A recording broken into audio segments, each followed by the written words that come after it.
Hey guys! This is Cartoon Recapped. Today we'll show you a 2009 family fantasy cartoon called Coraline. Be aware of heavy spoilers. Sit back and enjoy the show.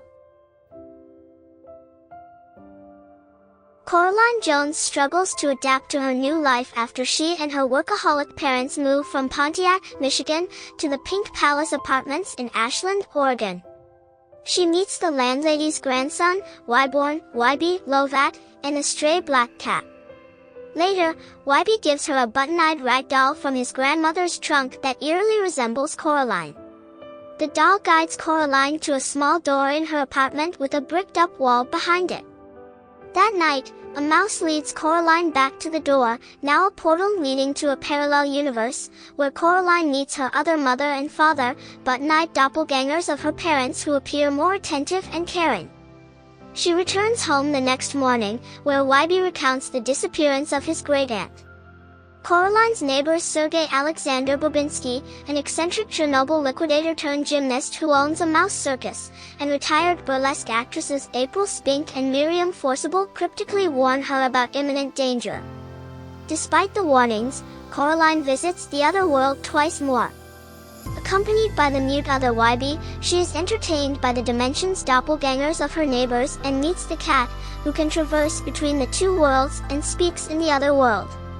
On Coraline's third visit, the other mother offers to let her stay in the other world permanently, in exchange for having buttons sewn over her eyes.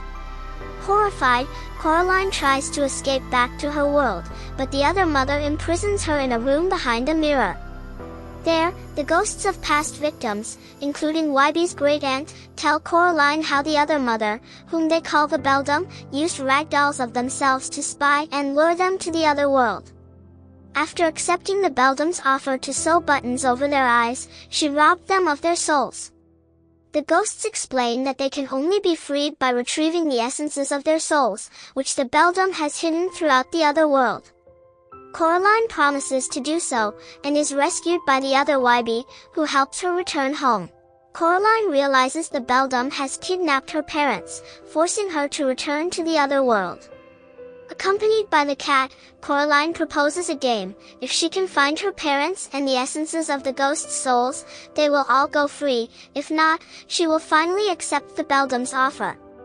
The Beldam agrees and Coraline searches for the soul's essences, discovering that the Beldam murdered the other Wybie for his defiance. As she finds each essence, parts of the other world turn lifeless as the entire dimension eventually disintegrates. Coraline encounters the Beldam in her true arachnid-like form, and the ghost of Wybie's great-aunt warns that the Beldam will not honor her bargain. Tricking the Beldam into opening the door to the real world by claiming that her parents are behind it, Coraline throws the cat at her and rescues her parents, who are trapped in a snow globe. Coraline narrowly escapes through the door, severing the Beldam's right hand. Back home, Coraline reunites with her parents, who have forgotten about their capture. That night, the ghosts appear in Coraline's dream and thank her for freeing them, but warn that the Beldam is still after the key needed to unlock the door. Coraline decides to drop the key down an old well, but the Beldam's severed hand attacks her. Wybie arrives and, after a struggle, destroys the hand with a large rock. The duo toss the key and the hand's remnants into the well and seal it. The next day, Coraline and her parents host a party for their neighbors, including Wybie's grandmother, whom Coraline and Wybie prepare to tell about her missing sister's fate. Thanks for watching. Hope you all enjoyed and don't forget to subscribe to our channel.